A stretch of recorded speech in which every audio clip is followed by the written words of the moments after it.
Nel 1873, un archeologo britannico di nome George Smith stava esaminando alcuni frammenti di argilla nel seminterrato del British Museum.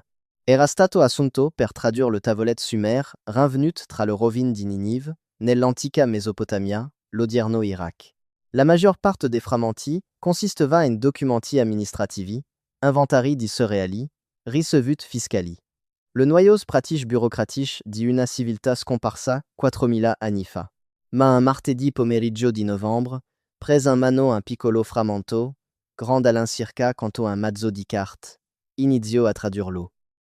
E, a quanto si dice, nel giro di 20 minuti si alzò in piedi, cominciò a spogliarsi e corse per i corridoi del museo gridando. I suoi colleghi pensarono che avesse avuto un crollo nervoso. Lo sedarono. Il frammento fu catalogato in sordina. Gli fu assegnato un numero di riferimento e fu riposto in magazzino. Sioche George Smith tradusse che il pomeriggio non è mai stato reso ufficialmente pubblico. Il frammento, noto internamente come 3375, giace in un cavo climatizzato nell'ala ad accesso riservato del British Museum. Negli ultimi 40 anni, tre ricercatori indipendenti ne hanno richiesto l'accesso. A tutti e tre è stato negato. Uno di loro, un sumerologo di nome dottor Alan Whitfield, morì 8 mesi dopo aver presentato la richiesta. Infarto a 52 anni. Nessuna storia progressa di malattie cardiache.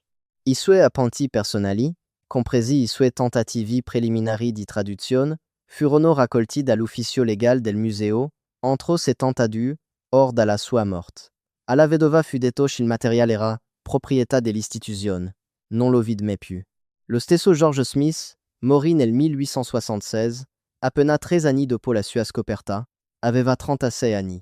La causa ufficiale fut la dissenteria, contratta durant una spedizione successiva volta a recuperare altri frammenti dallo stesso sito. La sua ultima annotazione nel diario, scritta dal letto di un ospedale ad Aleppo, contiene una frase che è stata censurata dall'edizione pubblicata dei suoi diari. La frase, censurata, è stata da allora citata da 2 diversi studiosi di Sumero che hanno avuto accesso al manoscritto originale. La frase recita: «Non vogliono che questa tavoletta venga letta. Ora capisco perché». La tavoletta, secondo alcune note di traduzione trappellate, apparse in una rivista accademica del 1987 prima di essere ritirata, contiene un elenco, un tipo specifico di elenco. Si tratta di un registro di ogni intelligenza non umana che abbia mai visitato questo pianeta, 12 voci, ognuna con un nome, ognuna con una data di arrivo, ognuna con una data di partenza, e una voce, l'ultima, non ha alcuna data di partenza. Perché, secondo la tavoletta, quella specie non se ne met en data. Questa è la storia del registro. Cosa dice? Ci vi è riportato, e ci è ancora qui. Per comprendere ciò che George Smith ha scoperto, bisogna capire ci fossero realmente i Sumeri. A scuola si viene insegnato che i Sumeri furono la prima civiltà. Inventarono la scrittura. Inventarono la ruota. Inventarono la matematica, l'agricoltura, la religione organizzata e il concetto di vita urbana. Passarono dall'essere cacciatori raccoglitori che vivevano nel caverne a una città, stato funzionante con 60.000 abitanti, impianti idraulici interni e un codice legale scritto, in circa 200 anni. 200 anni. Dagli utensili di pietra all'algebra. Nessun'altra civiltà nella storia dell'umanità ha compiuto un salto così rapido. L'Egitto impiegò 2000 anni per sviluppare una tecnologia equivalente. La Cina ne impiegò 3000. I Sumeri si riuscirono in meno tempo di quanto gli Stati Uniti esistano come nazione. E quando gli archeologhi moderni si chiedono come sia stato possibile, sono stati gli stessi Sumeri a rispondere alla domanda sul loro tavolette. Lo hanno scritto. Hanno detto: «Noi non abbiamo inventato nulla di tutto questo. Si è stato dato, da loro, da coloro che sono scesi dal cielo». La parola sumera per indicare questi visitatori era Anunnaki. La traduzione è controversa, ma la versione più accreditata significa coloro che dai cieli sono venuti sulla terra. Gli Anunnaki compaiono in oltre 30.000 testi sumeri ritrovati. Sono descritti con straordinaria minusia. Il loro aspetto fisico, la loro gerarchia, la loro tecnologia, il loro cicli riproduttivi, il loro conflitti, il loro nomi cosa fondamentale, le date del loro arrivo e della loro partenza, e quiche la situazione diventa scomoda, per l'archeologia tradizionale. Perché i Sumeri non scrivevano degli Anunnaki nel modo in cui noi scriviamo degli dei. Ne parlavano come si parlerebbe di una forza di occupazione straniera, in modo burocratico, metodico. Confature, reclami e resoconti di controversi. Gli Anunnaki non erano amici per i Sumeri. Erano vicini. Erano datori di lavoro. Furono, per un periodo di circa 400 anni, la vera classe dominante. E poi se ne andarono. La maggior parte di loro, ma non tutti. E quelli che rimasero sono documentati nella tavoletta che stiamo per esaminare. E prima di proseguire, devo fare una breve pausa, perché ciò che sto per raccontarvi diventa notevolmente più cupo. E mi sono reso conto che il tempo face parte di questo non può essere spiegato appieno in un video. La decodifica completa di tutti e 12 i codici, i numeri del tavolet, i passaggi tradotti, la data astronomica specificata, con precisione al grado, ho raccolto tutto in un documento scritto. Il link è riportato qui sotto, e il codice QR è sul vostro schermo. Ora continuiamo. La tavoletta tradotta da George Smith, l'AC 3375, e sio che gli studiosi che hanno visto gli appunti traplati, descrivono come un registro del partenza. A quanto pare era tenuto da scribi sumeri incaricati di traziar. Gli arrivi e le partenza di ogni entità non umana, che interagit con la Terra tra il 4500 A. C e il 2000 A. C, circa 12 voci, 12 specie, e il registro utilisa un sistema codificato per descrivere ciascuna di esse. I codici sono numerati da 1 a 12, e ogni codice corrisponde a un'entità specifica. Il codice 1 è descritto come i visitatori originari, gli Anunnaki, veri e propri. La tavoletta afferma che provenivano da un pianeta che i Sumeri chiamavano Nibiru, che nella loro lingua significava l'attraversamento. I traduttori moderni discutono da oltre un secolo su cosa fosse effettivamente Nibiru. Alcuni sostengono che fosse Marte, altri che fosse un ipotetico 12° pianeta. La tavoletta stessa descrive Nibiru non come un pianeta del nostro sistema solare, ma come un'astronave. Un oggetto in movimento. Qualcosa che arriva, rimane per un certo periodo e poi riparte. Gli Anunnaki, secondo il codice 1, arrivarono nel 4534 A. C e ripartirono nel 2024 A. C, rimasero chi per circa 2500 anni. E nel codice 2 il registro assume una piega strana. Descrive una specie che i Sumeri chiamavano i Gigi. Gli Igigi sono menzionati in molte altre tavolette, solitamente come una sorta di classe operaia al servizio degli Anunnaki. Servi. Lavoratori. Ma il registro li descrive in modo diverso. Afferma che gli Igigi non erano affatto una specie a sé stante. Afferma che gli Igigi erano esseri umani modificati, esseri umani che erano stati alterati per svolgere compiti specifici.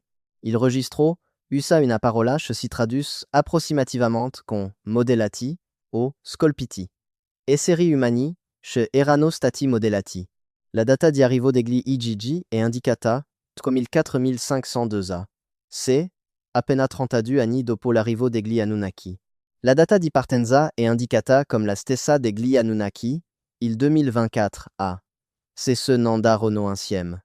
Il codice 3 è la prima voce che non riguarda gli esseri umani. Descrive una specie che i Sumeri chiamavano Apkallu.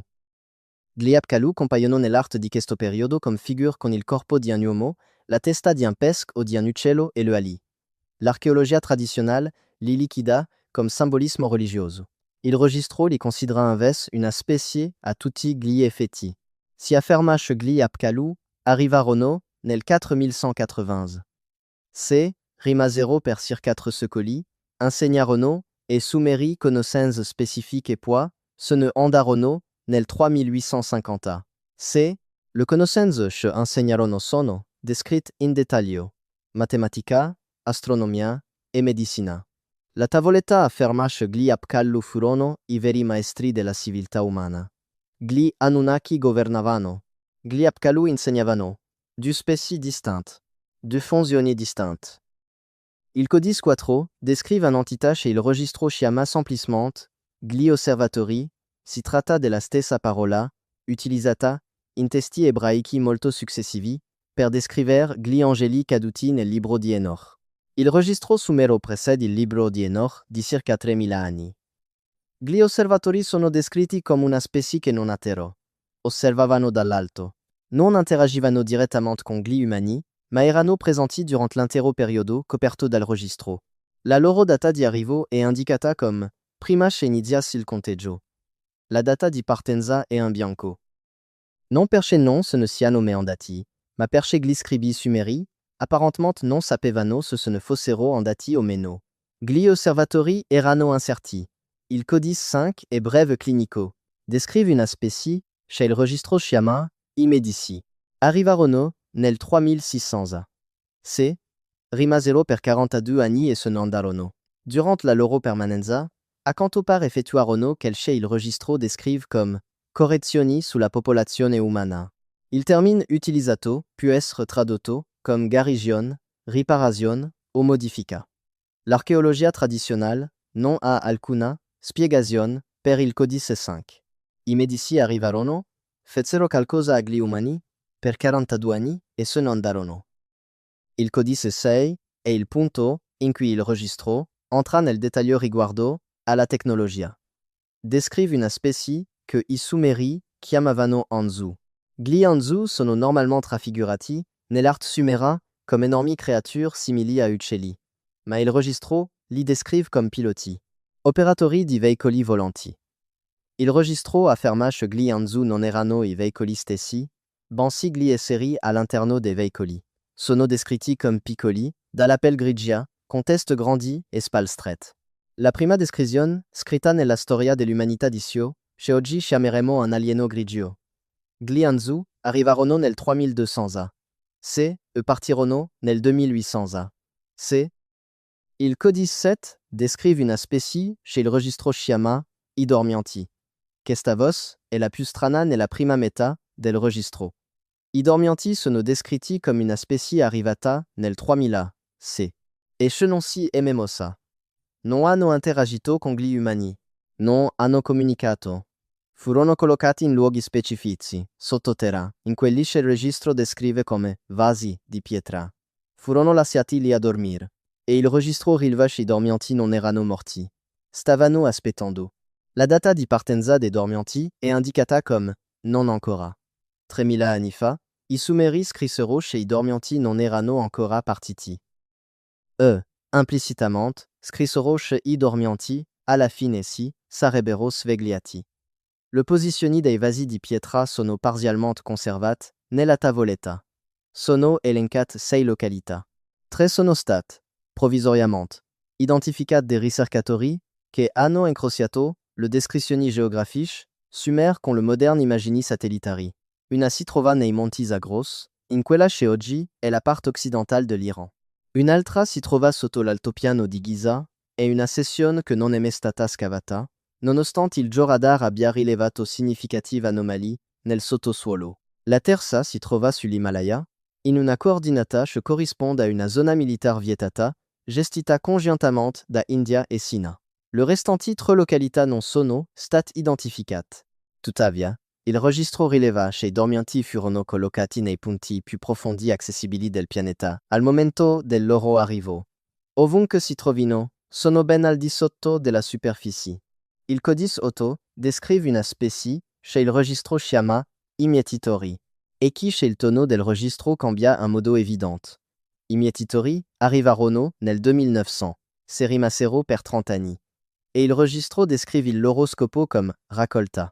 Ciò che stavano raccogliendo non è esplicitamente indicato.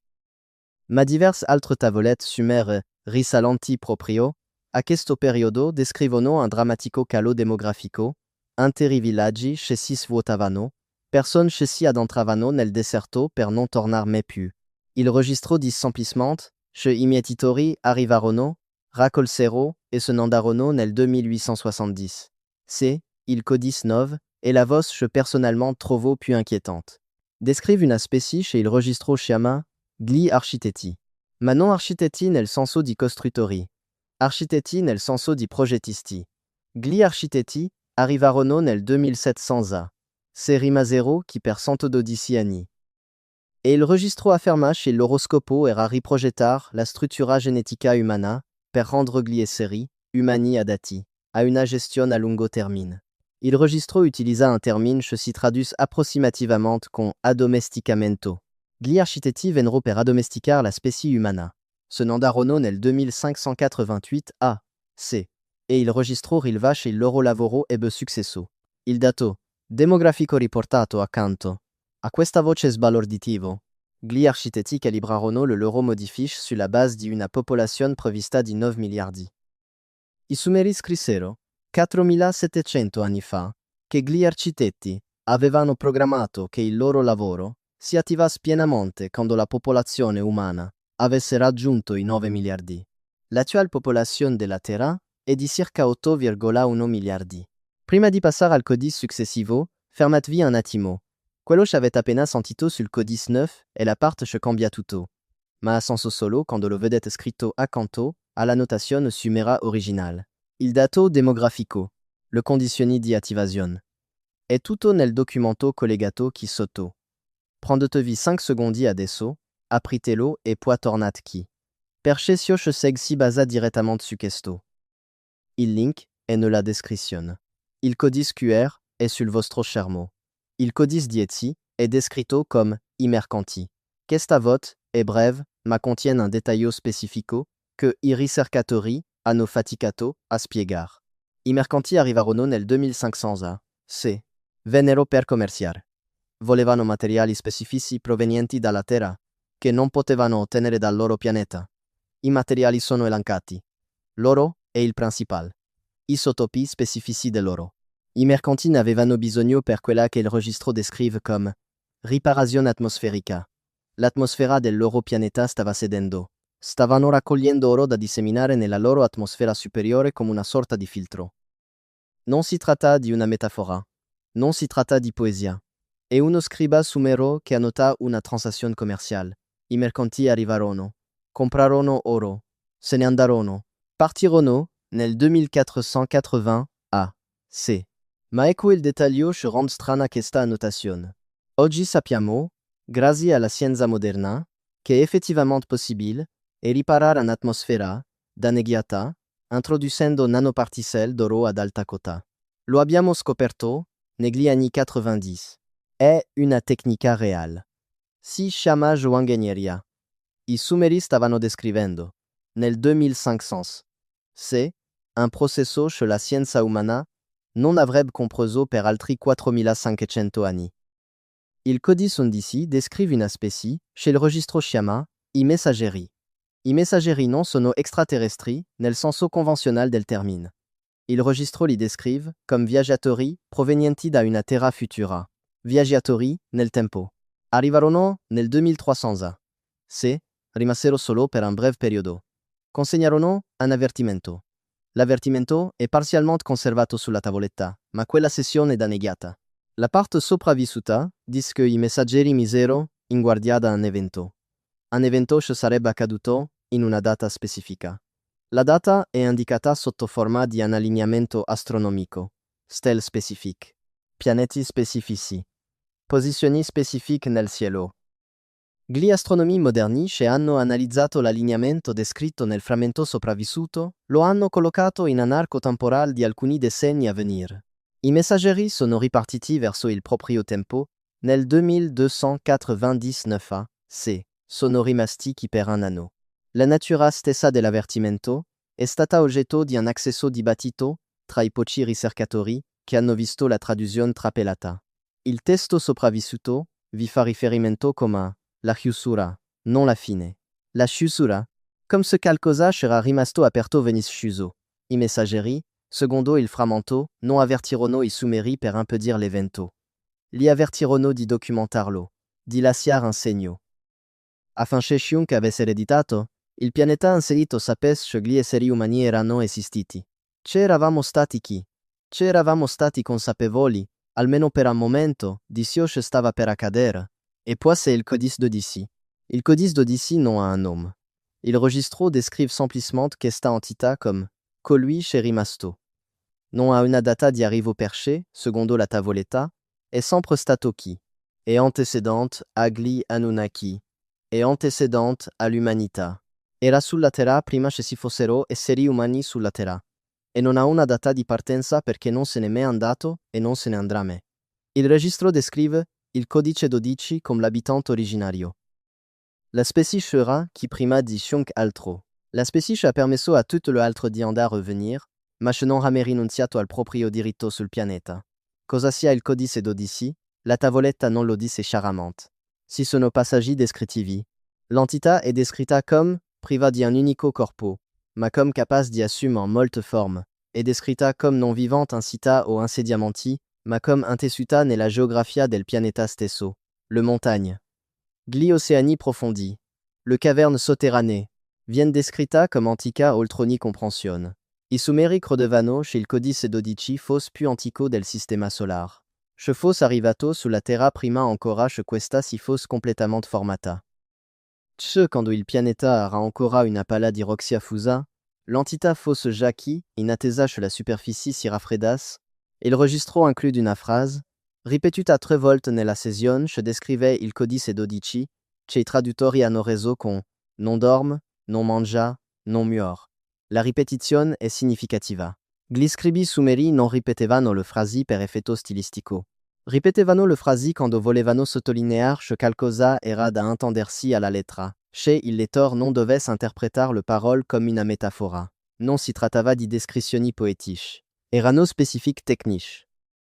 E il registro inclut un ultimo dettaglio sul codice d'Odyssée chez i ricercatori hanno faticato a interpretar. Si dice que toutes le undici specie précédenti, gli Anunnaki, gli Igigi, gli Apkallu, gli Osservatori, i Medici, gli Anzu, i Dormianti, i Mietitori, gli Architetti, i Mercanti, i Messaggeri, siano giunte sulla Terra con il permesso del codice 12. Erano ospiti.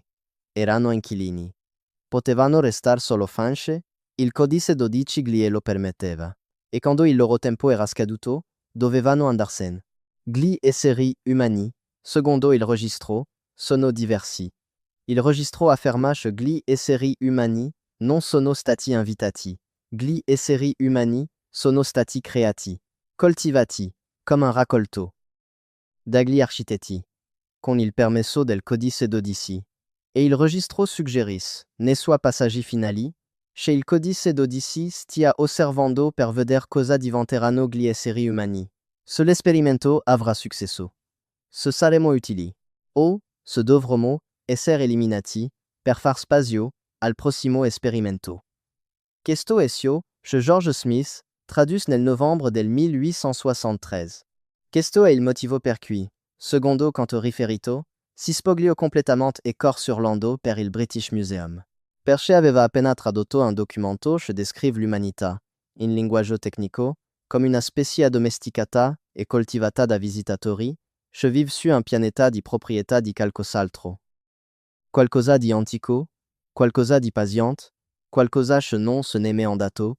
La tavoletta stessa è stata esaminata esattamente 7 volte dal 1873. Ogni esame è stato condotto in privato. Ogni esaminator ha firmato accordi di riservatezza. Dei 7, 3 sono morti per cause improvviste entre 12 mesi dall'esame. Due hanno pubblicamente ritrattato la loro convinzione che la tavoletta fosse autentica. Uno si è dato alla macchia.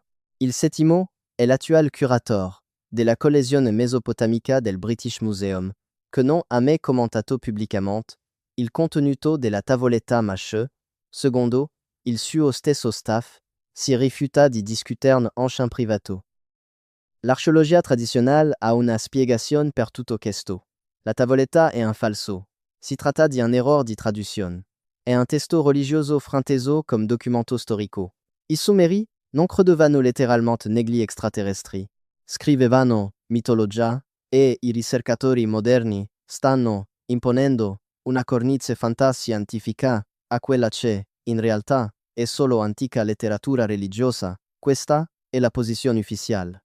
Questo esio vi dirà qualsiasi archeologo accreditato. E potrebbe essere corretto. Ma sì, sono tre problemi con la posizione ufficiale. Il primo problema è che i Sumeri non scrivevano la letteratura religiosa in questo modo. Abbiamo oltre 100.000 tavolette sumer che sono state tradotte e i testi religiosi sono chiaramente distinguibili da quelli amministrativi. I testi religiosi utilizzano schemi linguistici specifici, struttura poetica, invocazioni ripetute. Il registro non utilizza nessuno di questi schemi. Si legge esattamente come un documento amministrativo. Si legge come un registro doganal. Il secondo problema riguarda i dati astronomici. Il registro inclut date spécifiques, indicat sotto forma di allineamenti di stelle e pianeti. Gli astronomi moderni hanno tracciato questi allineamenti. Gli allineamenti sono reali. Si sono verificati nel date in cui il registro afferma che si siano verificati. I Sumeri avrebbero dovuto possedere conoscenze astronomiche superiori a quelle a cui, secondo l'archeologia tradizionale, avrebbero avuto accesso. Avrebbero dovuto monitorare la precessione. Avrebbero dovuto modellare il moto planetario nell'arco di migliaia di anni. Non avrebbero potuto farlo se le date fossero state inventate. Le date tornano. Il terzo problema è il codice d'Odissi. Perché il registro non è l'unica tavoletta sumera che menziona un'entità che è sempre stata qui. Esistono almeno altre 40 tavolette, sparse in diversi musei e collezioni private, che fanno riferimento a un antico abitante della Terra. Le descrizioni coincidono? L'entità descritta come intessuta nel pianeta, che assume molte forme, antica oltre ogni comprensione. Le stesse descrizioni compaiono nei testi babilonesi, nei primi scritti eghisi, nel sanscrito vedico, nei codici mesoamericani. Ogni civiltà antica che ha lasciato testimonianze scritte menzionava questa entità e tutte la descrivevano allo stesso modo. Quindi, ogni civiltà antica ha inventato indipendentemente la stessa entità fittizia, oppure esiste qualcosa di real di cui tutte scrivevano. Qualcosa che era noto. Qualcosa che si sapeva essere presente. Se si crede al registro, allora la risposta alla domanda esiste sulla Terra una forma di vita intelligente diversa dagli esseri umani? E sì. Ed è chi da più tempo di noi sta osservando. E gli osservatori, i dormienti, i messaggeri, tutte le altre voci del registro, sono venuti e se ne sono andati con il permesso di questo abitante più antico. Perché hanno riconosciuto che questo pianeta non era loro per diritto. Secondo i Sumeri, viviamo su un terreno preso in prestito e il contratto di locazione potrebbe essere in scadenza. L'ultimo frammento del C3 1375, la cessione che ha subito i danni più gravi ed è la più controversa in termini di traduzione, contiene una sola frase. La frase è incompleta. Ma le parole sopravvissute sono state tradotte come segue. Quando l'esperimento finirà, colui che è rimasto deciderà cosa accadrà dopo. Lo scrissero i Sumeri, 4700 anni fa. E poi notarono 12 codici, 12 spezzi, 12 storie di contatto. E poi lo sigillarono in una tavoletta d'argilla, la cuvettero in una fornace e la seppellirono tra le rovine di una città che non sarebbe stata riportata alla luce per migliaia di anni. Volevano che la trovassimo.